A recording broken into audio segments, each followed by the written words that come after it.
Kofi stood there, staring at the tree, his hands trembling. The air around the baobab seemed heavier than usual, like it was pressing down on his chest. The whispers came again, soft and barely audible, but Kofi knew he was the only one who could hear them. It wasn't just a tree, it was something more, something that knew him better than he knew himself. And when the voices spoke, they asked him for something he didn't know he could give. The villagers called it the baobab of destiny. It wasn't like any other baobab tree that Kofi had ever seen. It stood in the heart of the forest, its trunk twisted and roots stretched deep into the earth. The bark was a strange shade of silver that shimmered when the moonlight hit it. Kofi first heard about it from his grandmother, who told stories of how the tree granted wishes to those who were brave enough to ask. Kofi had always been a quiet man. He worked as a craftsman, carving wood into beautiful bowls and spoons that the villagers used daily. But when the sun set, he returned to his small hut alone, with no one to share his evenings. He dreamed of love, of a family, of laughter filling his home. Yet he felt it was a dream too far out of reach. One night, he couldn't sleep. He tossed and turned, thinking about his loneliness and the emptiness that filled his heart. His grandmother's voice echoed in his mind, talking about the baobab of destiny. They said that if you went to the tree under a full moon and whispered your deepest wish, it would listen. Kofi knew he shouldn't believe such stories, but that night, the pull was too strong. He got out of bed, put on his sandals, and started the long walk into the forest.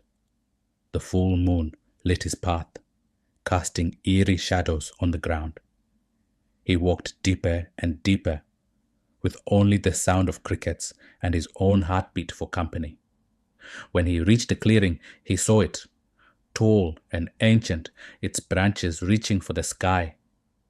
He hesitated, feeling a cold chill run down his spine. But the thought of going back to his empty hut was worse than the fear. So he stepped closer, placed his hand on the silver bark, and whispered, "I wish for love. Real love. The kind that lasts."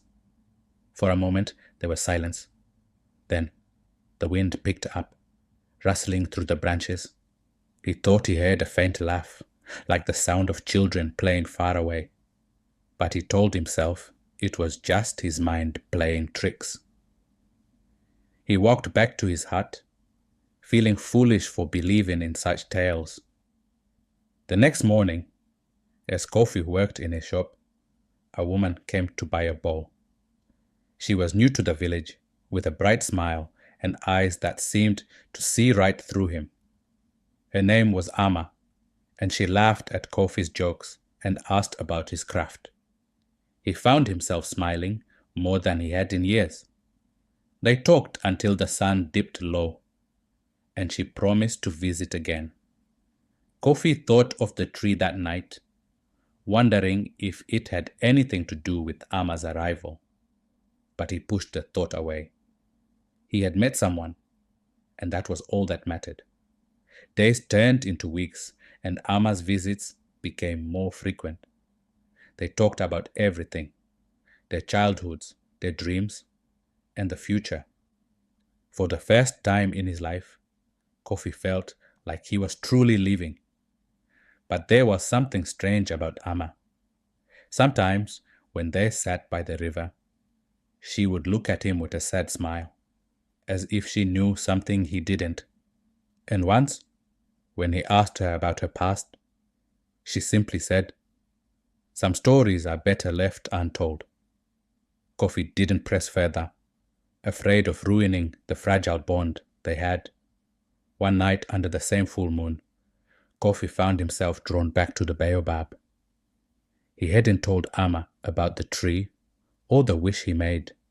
He didn't want her to think he was foolish, but deep down, he wondered if she was a part of the tree's magic.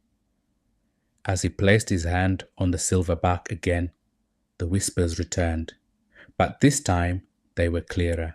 Everything comes with a price, Kofi. He jerked his hand away, his heart racing. He looked around, but the forest was empty. He hurried back to his hut, telling himself it was just a dream. But the words haunted him, and he couldn't shake the feeling that something was watching him, waiting for him to pay the price. Ama noticed the change in him. She asked him what was wrong, but he just smiled and said he was tired. They continued spending time together, but the weight in Kofi's chest grew heavier each day. He didn't know what the tree wanted, or if it even wanted anything at all. But he couldn't escape the feeling that he had started something he couldn't control. Then, one evening, as they sat by the river, Ama took his hand and said, "I need to show you something." She led him deep into the forest, back to the clearing where the baobab stood. Kofi's heart pounded in his chest as they reached the tree, its branches swaying like it was breathing. Ama turned to him, her eyes filled with sadness. "The tree is not what you think it is, Kofi. It listens, but it also takes. It brought me here, but I can't stay unless you give it something in return." Kofi stared at her, trying to understand. "What do you mean?" She looked away, tears streaming down her face. "I'm part of your wish, Kofi, but wishes aren't free." Kofi felt the ground shift beneath him. He had wished for love, but he never imagined that love would come with such a cost. He looked at Ama, her figure illuminated by the moonlight, and realized that he had no idea how to undo what he had started.